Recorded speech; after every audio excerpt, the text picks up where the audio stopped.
Good morning students. कैसे हैं आप लोग? बहुत बढ़िया होंगे, आई होप सो। तो आज का लेक्चर जो है इलेक्ट्रोमैग्नेटिक इंडक्शन लेक्चर 6 है, जिसमें हम लोग इंड्यूस्ड इलेक्ट्रिक फील्ड के बारे में पढ़ेंगे। तो इंड्यूस्ड इलेक्ट्रिक फील्ड के बारे में हम लोग कुछ पढ़ चुके थे। कहाँ तक पढ़े थे? प्रॉपर्टीज देख रहे थे। इंड्यूस्ड इलेक्ट्रिक फील्ड क्या होता है? तो किसी magnetic field, variable magnetic field होना चाहिए। क्या होना चाहिए? टाइम वेरिएबल मैग्नेटिक फील्ड होना चाहिए। और टाइम वेरिएबल मैग्नेटिक फील्ड के कारण यहाँ पे जो है इलेक्ट्रिक फील्ड का इंडक्शन होता था। इसका इंडक्शन होता था इलेक्ट्रिक फील्ड का। और वो इलेक्ट्रिक फील्ड का कुछ प्रॉपर्टीज देखे थे हम लोग कि इलेक्ट्रिक फील्ड का इंडक्शन इस प्रकार होता था कि फील्ड का जो प्लेन है, इलेक्ट्रिक फील्ड का प्लेन है, वो इस तरीके से सर्कुलर होता था। मैग्नेटिक फील्ड के डायरेक्शन से परपेंडिकुलर होता था, या यूं कहिए कि मैग्नेटिक फील्ड इलेक्ट्रिक फील्ड के प्लेन पे परपेंडिकुलर होता था। ठीक है ना? अब जितना डिस्टेंस पे जाइएगा उतना आपको ज्यादा मिलेगा कि कम मिलेगा, ये आज देखेंगे हम लोग। ठीक है? तो यहाँ जो है इंडक्शन होता था इलेक्ट्रिक फील्ड का। क्यों होता था? मैग्नेटिक फील्ड के चेंज होने के कारण, यानी कि ऐसा मैग्नेटिक फील्ड जो टाइम के फंक्शन में हो, यानी कि वेरिएबल हो। तो वेरिएबल मैग्नेटिक फील्ड क्या करता था? इंड्यूस्ड ईएमएफ करता था, करंट प्रोड्यूस्ड करता था। और करंट प्रोड्यूस्ड क्यों करता था, कैसे होता था, तो आपको पता होना चाहिए कि यदि करंट है, यानी कि यहाँ पे इलेक्ट्रॉन का यानी चार्ज का फ्लो हो रहा है, इलेक्ट्रॉन का हो या पॉजिटिव चार्ज का हो, कहीं से आपको व्यवस्था मिल जाए पॉजिटिव चार्ज का, तो उसका भी फ्लो हो रहा है। तो इलेक्ट्रॉन का फ्लो होने का मतलब है कि इसका जो है वेलोसिटी आया है। पहले जो है रेस्ट पे था, अब इसमें वेलोसिटी आया है। तो वेलोसिटी में चेंजेस आया है, यानी डेल्टा वी है। और यदि डेल्टा वी है, आप इसका अर्थ यह होता है कि एक्सेलरेशन है। और एक्सेलरेशन आया है, इसका अर्थ यह होता है कि कहीं ना कहीं इस पे फोर्स लग रहा होगा। चार्ज है, रेस्ट पे था, तो मैग्नेटिक फोर्स तो लगेगा नहीं। रेस्ट पे है और फोर्स लग रहा है, इसका मतलब इलेक्ट्रिक फोर्स लग रहा है। और इलेक्ट्रिक फोर्स किसी भी चार्ज पे तब लगता है जब वो चार्ज किसी दूसरे के इलेक्ट्रिक फील्ड में गया हो। तो यहाँ पे हमको तो इलेक्ट्रिक फील्ड किसी तीसरे दूसरे का दिखाई दे नहीं रहा था। तो यहाँ से हम निष्कर्ष यही निकाले कि जो टाइम वेरिएबल मैग्नेटिक फील्ड है, यानी कि समय के सापेक्ष में, टाइम इंटरवल में, टाइम के रेस्पेक्ट में जो मैग्नेटिक फ्लक्स में चेंजेस आ रहा है, उसी चेंजेस के कारण जो है यहाँ पे इलेक्ट्रिक फील्ड का इंडक्शन हो रहा है। और इलेक्ट्रिक फील्ड का इंडक्शन हो रहा है किसी चार्ज के कारण नहीं है, इसलिए इसको हम लोग क्या बोलेंगे? Induced electric field. क्या बोलेंगे? Induced electric field. ठीक है? तो हम लोग कल तक देख चुके थे कि इतना बातें हो चुका था। प्रॉपर्टीज में बोले थे कि इंड्यूस्ड इलेक्ट्रिक फील्ड का जो प्लेन है उस पे मैग्नेटिक फील्ड परपेंडिकुलर होता है। यूं कहिए कि मैग्नेटिक फील्ड के डायरेक्शन के चारों तरफ जो है इलेक्ट्रिक फील्ड का डेवलपमेंट इस प्रकार से होता है। ठीक है ना? आगे जाइएगा तो कुछ और वहां भी होगा। तो एक प्रकार से समझिए कि सिलेंड्रिकल होता है। मैग्नेटिक फील्ड के डायरेक्शन पे सिलेंड्रिकल जो है इलेक्ट्रिक फील्ड का डेवलपमेंट होता है। ठीक है? ओके। इसके बाद हम लोग यह भी पढ़े थे कि इंड्यूस्ड इलेक्ट्रिक फील्ड जो है कंजर्वेटिव इन नेचर नहीं होता है। आज उसको हम लोग प्रूफ करेंगे। तो प्रॉपर्टीज में क्या क्या लिख चुके थे? Induced electric field forms close loop, जबकि इलेक्ट्रिक फील्ड जो है इस इलेक्ट्रोस्टैटिक में हम लोग पढ़े थे क्लोज लूप नहीं बनाता है, बट यहाँ पे जो है क्लोज लूप बना रहा है। और क्या प्रॉपर्टी वाला था? Direction of magnetic field is perpendicular to the plane of induced electric field. ठीक है ना? इंड्यूस्ड इलेक्ट्रिक फील्ड के प्लेन पे मैग्नेटिक फील्ड का डायरेक्शन जो होगा वो परपेंडिकुलर होगा। इस बात को हम लोग देखे थे। आगे जो है लिख लिया जाए, इसको आज हम लोग प्रूफ कर लेंगे। इंड्यूस्ड इलेक्ट्रिक फील्ड जो है वो नॉन कंजर्वेटिव इन नेचर होता है। ठीक है ना? Induced electric field is non conservative in nature. लिखा जाए induced electric field is non conservative in nature.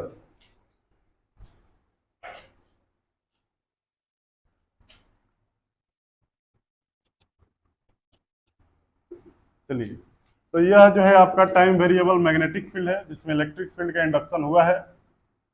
B है जो कि टाइम वेरिएबल है, यानी कि वेरिएबल है आपका, टाइम के रेस्पेक्ट में चेंज होते रहता है समय के साथ साथ। और इसमें एक इलेक्ट्रिक फील्ड का डेवलपमेंट होगा। तो इलेक्ट्रिक फील्ड का जो है अलग अलग डिस्टेंस पे किसी सेंटर को मानिएगा तो अलग अलग लूप बनेगा, और अलग अलग लूप में इलेक्ट्रिक फील्ड इंटेंसिटी का वैल्यू अलग अलग होता है। इस बात को हम लोग देखेंगे फॉर्मूला से, ठीक है। फिलहाल एक लूप लिए हैं जिसमें इलेक्ट्रिक फील्ड का डेवलपमेंट हुआ है, और ये आपका लूप है electric field forms close loop, हम लोग पढ़ चुके हैं। इसी लूप पे आपको जो है एक चार्ज रखना है। एक चार्ज हम लोग रख देते हैं, रख लिए। इस चार्ज में फोर्स लगेगा, फोर्स लगेगा ना। पॉजिटिव चार्ज है तो फील्ड के डायरेक्शन में लगेगा, पता है। और फील्ड का डायरेक्शन क्या कर रहा है, यहाँ पे जो है इधर है, यहाँ पे फील्ड का डायरेक्शन इधर है। तो फोर्स जो है आपका किधर लगेगा, इधर ही लगेगा। लगेगा कि नहीं लगेगा। धीरे धीरे धीरे धीरे फील्ड का डायरेक्शन चेंज हो रहा है। यहाँ पे डायरेक्शन जो है इधर है, इलेक्ट्रिक फील्ड का डायरेक्शन जो है आपका वह इधर है। तो फोर्स का डायरेक्शन भी आपका इधर ही आएगा, आएगा ना। तो हर पॉइंट पे आप देख लीजिए, जिधर इलेक्ट्रिक फील्ड का डायरेक्शन हो रहा है फोर्स का डायरेक्शन तो उधर ही होगा। काहे, कैसे कि हम पॉजिटिव चार्ज लिए हुए हैं।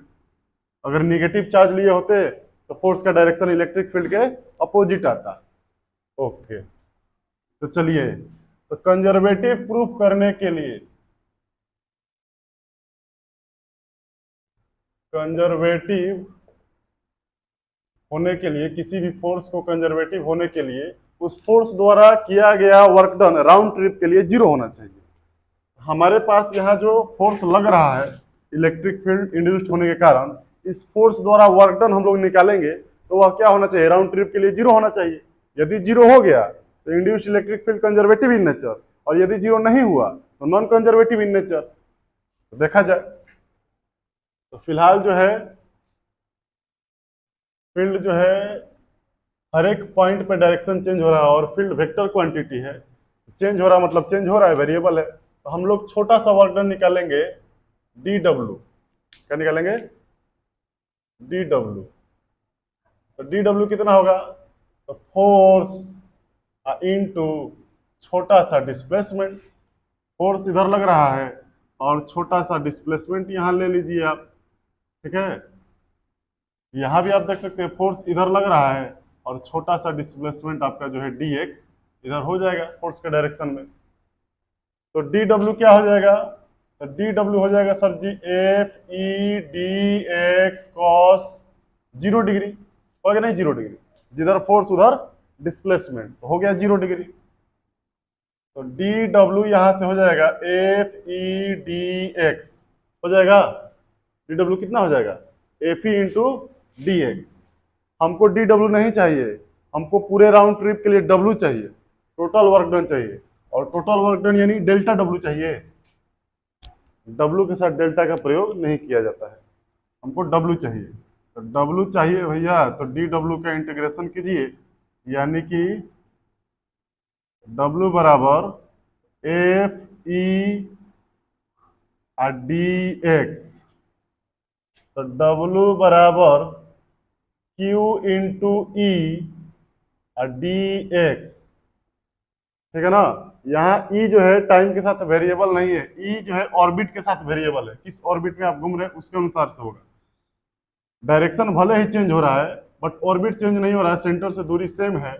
इसलिए जो है इसका हर एक पॉइंट पे इलेक्ट्रिक फील्ड का मैग्नीट्यूड सेम होगा। हर एक पॉइंट पे इलेक्ट्रिक फील्ड का मैग्नीट्यूड सेम होगा, ठीक है ना। तो जो कांस्टेंट होता है वो बाहर आ जाता है। तो सिंस इलेक्ट्रिक फील्ड का मैग्नीट्यूड जो है वह क्या है, कांस्टेंट है या यूनिफॉर्म कर लीजिए, यूनिफॉर्म है। देयरफॉर डब्ल्यू आपको आ जाएगा क्यू इंटू ई बाहर, और अंदर में बच जाएगा डी एक्स। तो W equal to Q into E और D X D X D X D X D X पूरे राउंड ट्रिप के लिए जोड़ जाड़ के 2 पाई आर रेडियस हो जाएगा उसका। dx dx जोड़ा जाए तो 2 पाई आर हो जाएगा।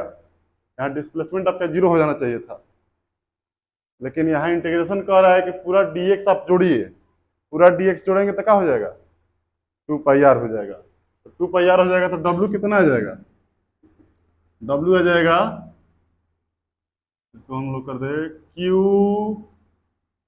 इंटू 2 पाई आर ई, q इंटू 2 पाई आर ई, q इंटू 2 पाई आर ई, बोलने में आसान है इसलिए इसे किए हैं, q E into 2 pi R ई, q इंटू 2 पाई आर ई। तो वर्क डन यहाँ पे हमको देखने को मिल गया। तो राउंड ट्रिप में किसी फोर्स द्वारा वर्क डन देखने को मिल जाए, इसका अर्थ यह होता है कि वह फोर्स जो है नॉन कंजर्वेटिव इन नेचर होता है। यदि कंजर्वेटिव होता तो वर्क डन 0 आ जाता, यहाँ वर्क डन 0 नहीं आया है, इसलिए क्या है, नॉन कंजर्वेटिव इन नेचर है। ठीक है, इसको नोट कीजिए।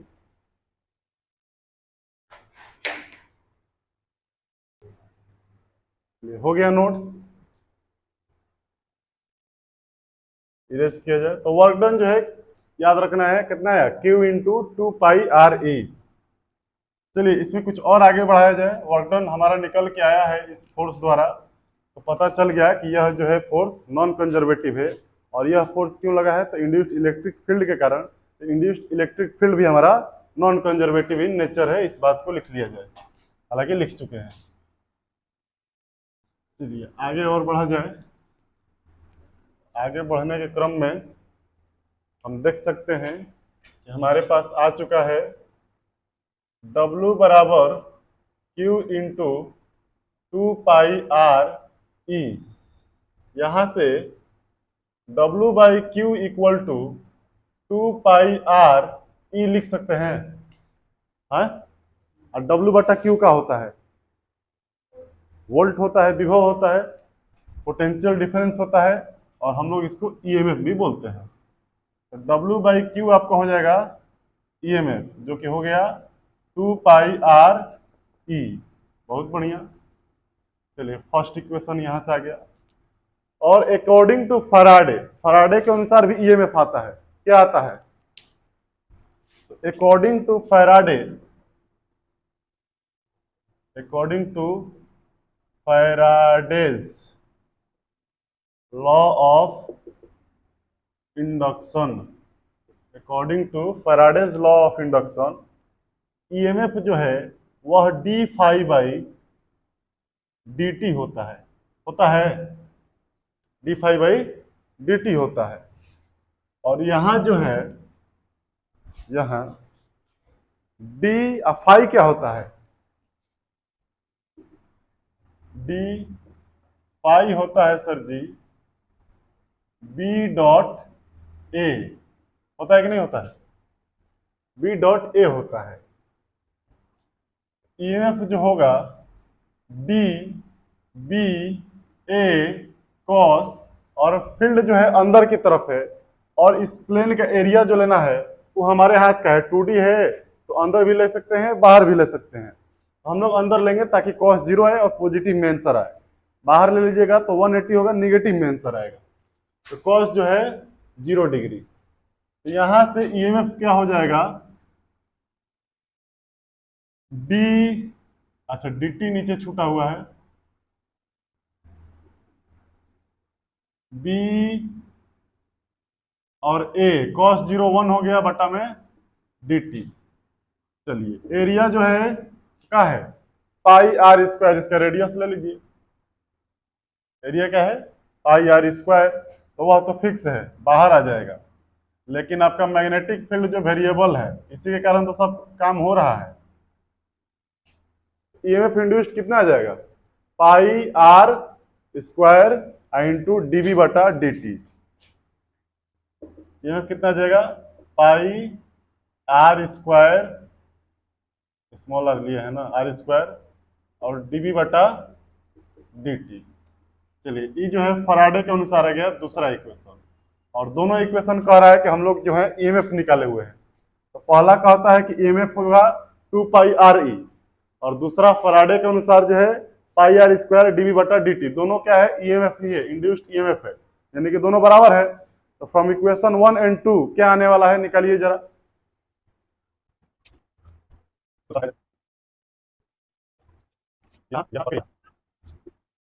From equation 1 and 2 we get क्या मिलेगा, तो 2 पाई आर ई बराबर पाई आर स्क्वायर और डीवी बटा डी। यहां से पाई एक समाप्त हो जाएगा, एक आर से गायब हो जाएगा, ई आ जाएगा, 2 को उधर भेज देंगे तो r/2 और dv बाई dt, r/2 और dv बाई dt। तो यहां आप देख सकते हैं इंड्यूस्ड इलेक्ट्रिक फील्ड जो है सेंटर से कितना रेडियस पे है इससे डायरेक्टली प्रोपोर्शनल है। यानी कि मैग्नेटिक फील्ड के एरिया में ही आप सेंटर से जितना ज्यादा दूर जाइएगा फील्ड आपको उतना ज्यादा मिलेगा। फॉर्मूला बता रहा है, कॉन्सेप्ट आप दिमाग में लगा सकते हैं कि जितना ज्यादा जाएंगे उतना हमारा लूप बड़ा होगा और जितना ज्यादा लूप बड़ा होगा उसके अंदर फील्ड लाइंस की संख्या उतना ज्यादा होगी। मेन कॉन्सेप्ट वहां है, लेकिन फॉर्मूला आपको याद रहेगा तो सीधे आप बता सकते हैं कि इनसाइड में जो है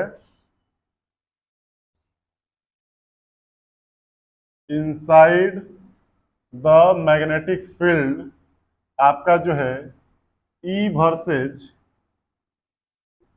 जो कि इंड्यूस्ड है आर पे कीजिएगा तो इस प्रकार का आपका ग्राफ बनेगा। ठीक है ना, नोट किया जाए इसको। इनसाइड में जो है जैसे जैसे आप सेंटर से दूर जाइएगा इलेक्ट्रिक फील्ड की इंटेंसिटी जो है वह इंक्रीज करेगी। और इलेक्ट्रोस्टैटिक में हम लोग क्या पढ़े थे कि जैसे जैसे किसी चार्ज से या चार्ज सिस्टम से, पार्टिकल से या कंटिन्यूअस बॉडी से आप जैसे जैसे दूर जाइएगा वैसे वैसे फील्ड की इंटेंसिटी घटती थी और वो कंजर्वेटिव भी होती थी। यहाँ पे आपको देखने को मिल गया कि जैसे जैसे हम लोग फील्ड इंटेंसिटी डिस्टेंस को दूर करेंगे सेंटर से वैसे वैसे जो है हमारा इलेक्ट्रिक फील्ड इंटेंसिटी बढ़ रही है, क्योंकि ई जो है डायरेक्टली प्रोपोर्शनल है, ई जो है डायरेक्टली प्रोपोर्शनल है आर का।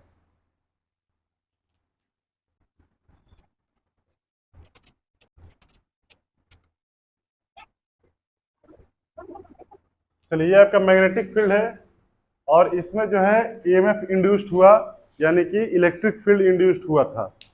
इंड्यूस्ड इलेक्ट्रिक फील्ड का फॉर्मूला हमारे पास आ चुका है, E इक्वल टू क्या है जी, r/2 dv बटा dt। b जो है वेरिएबल है टाइम के फंक्शन में, इसलिए उसको डिफरेंशिएट किया गया है। चलिए इतना आ गया।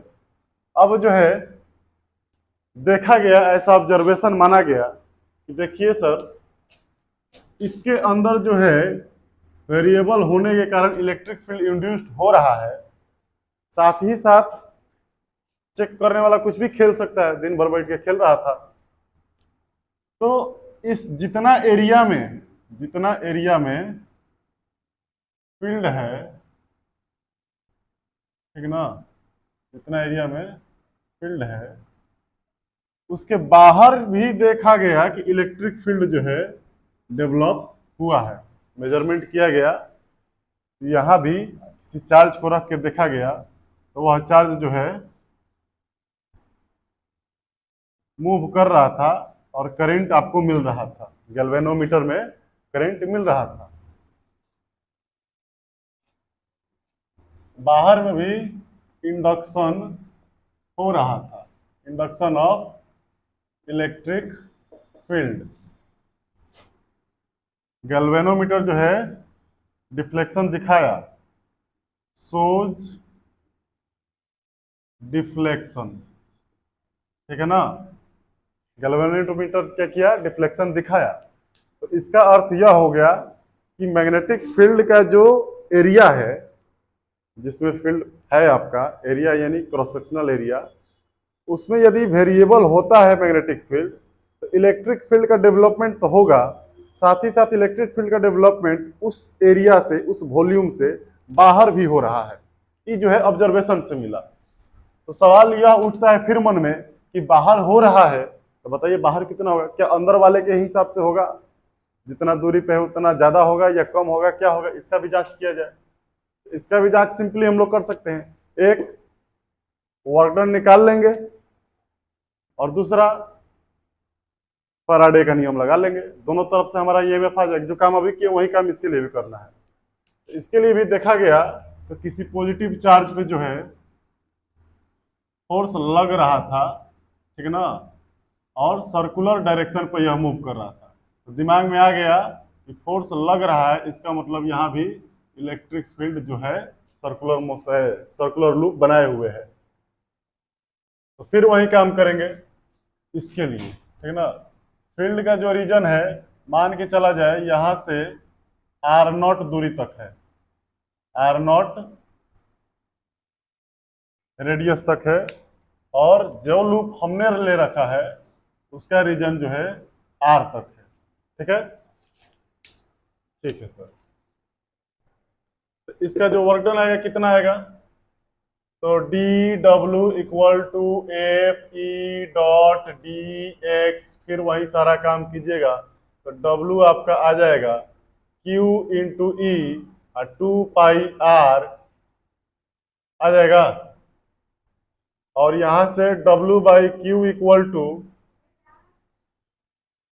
2 पाई आर ई, यहां से ईएमएफ आपका आ जाएगा 2 पाई आर ई। ठीक है, पहला, ठीक, इसका जो है वर्क डन आ जाएगा। अब इसी का जो है ईएमएफ निकालेंगे हम लोग फैराडे के नियम से। तो फैराडे के नियम क्या कहता है? According to Faraday's, according to Faraday EMF जो होगा वह क्या होगा? D phi by d t होता है, ठीक है ना। तो d phi by d t होता है, तो E equal to d B dot A by d t हो जाएगा। लग रहा है सेम टू सेम आने वाला है ना, काम तो भी हो रहा है। ईएमएफ यहां से आ जाएगा डी बी ए कॉस 0 डिग्री बटा में डी टी, फील्ड उधर और एरिया वेक्टर भी उधर ही है, तो हमारा जो है कॉस 0 हो जाएगा, तो आ जाएगा इतना। यहां से जो है आगे बढ़ा जाए तो देखा जाए ईएमएफ जो है cos 0 1 हो जाएगा, और एरिया जो है बाहर आ जाएगा, एरिया बाहर dv बटा dt। Sir same to same लग रहा है आएगा, बट आपको ध्यान देना है कि एरिया हमको वो लेना है जिसमें मैग्नेटिक फील्ड का चेंजेज हो रहा है। तो मैग्नेटिक फील्ड का चेंज तो भैया यहाँ तक ही हो रहा है, इसके बाहर तो मैग्नेटिक फील्ड है ये नहीं है। एरिया हमको कौन सा लेना है? पाई आर स्क्वायर कि पाई आर नॉट का स्क्वायर? पाई आर नॉट का स्क्वायर लेना है, ठीक है ना। तो पाई आर नॉट का स्क्वायर लेना, हमको एरिया वही लेना है जितना में मैग्नेटिक फ्लक्स का चेंजेज हो रहा है। जो भी इंडक्शन हो रहा है किसके कारण हो रहा है? मैग्नेटिक फ्लक्स में चेंजेज होने के कारण। और मैग्नेटिक फ्लक्स का चेंज कहाँ तक हो रहा है? आर नॉट डिस्टेंस तक हो रहा है, तो वही एरिया हमको लेना है। ओके, चलिए, तो यहाँ पर हम लोग ले लेंगे पाई आर नॉट स्क्वायर और डीबी बटा dt। आया समझ में? ये दूसरा इक्वेशन हो गया। ऑफ फ्रॉम 1 एंड 2 आप करिए, नोट करो।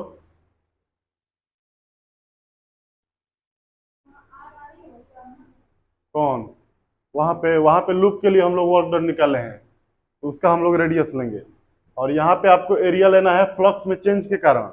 फ्लक्स में चेंज हो रहा है इतना ही एरिया में, इधर तो हो नहीं रहा है।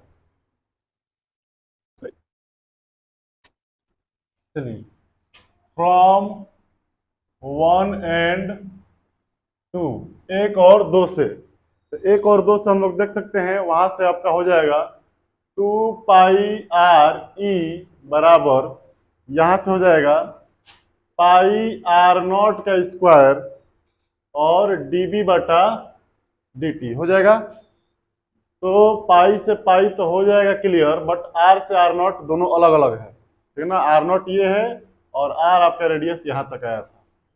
तो यहां से आपको ई का वैल्यू मिलेगा R0² बाई 2R मिलेगा, और dB बटा dt।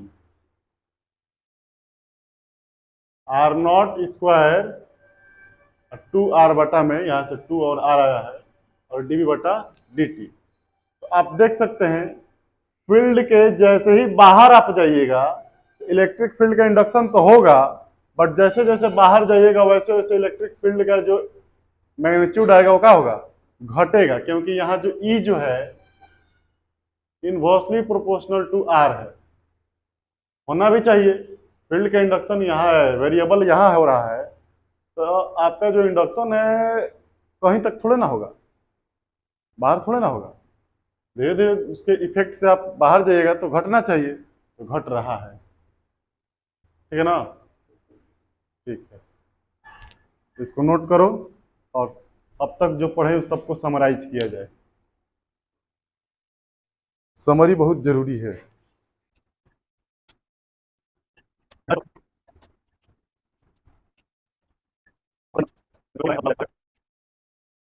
क्या किया जाए? तो आपके लिए दो सवाल दिया जाए।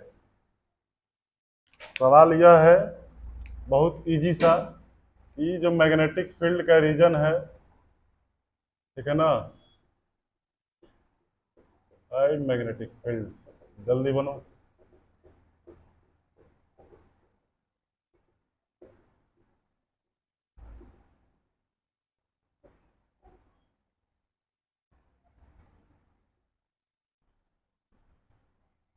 ठीक है, और इस रीजन में आपको दो लूप दिया गया है।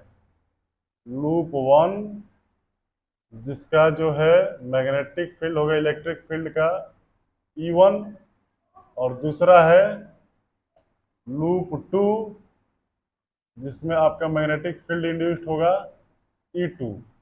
ठीक ना, वेक्टर क्वांटिटी है, तो डायरेक्शन को आपको ध्यान में नहीं देना है। आपसे बस यह पूछा जाएगा कि E1 और E2 का जब मैग्नीट्यूड निकाला जाए तो कौन ज्यादा होगा कौन कम होगा। E1 और E2 में क्या होगा? E1 का वैल्यू ज्यादा आएगा मैग्नीट्यूड की E2 का। E1 का ज्यादा नहीं आएगा, क्योंकि फील्ड के अंदर, अभी हम लोग पढ़े फील्ड के अंदर जब डेरिवेशन किए थे पहले इसके, तो क्या पढ़े थे? Since E directly proportional to R था, इनसाइड द मैग्नेटिक फील्ड, तो जितना ज्यादा दूर जाइएगा उतना ज्यादा मैग्नेटिक फील्ड प्रोड्यूस होगा, इलेक्ट्रिक फील्ड इंड्यूस्ड होगा। और फील्ड के बाहर क्या पढ़े कि जितना ज्यादा दूर जाइएगा उतना कम होगा। यहीं पे यदि आपसे पूछ दिया जाए, ई हो गया लूप 3 जिसमें E3 है, और यह हो गया आपका, मान के चलो इधर क्लोज है, E4 जो कि लूप 4 हो जाएगा। तो E3 और E4 में पूछा जाएगा तो कौन ज्यादा होगा? तो E3 और E4 में पूछा जाएगा तो दोनों जो है फील्ड रीजन से बाहर है, तो फील्ड रीजन से बाहर है, तो फील्ड रीजन से बाहर के लिए क्या है?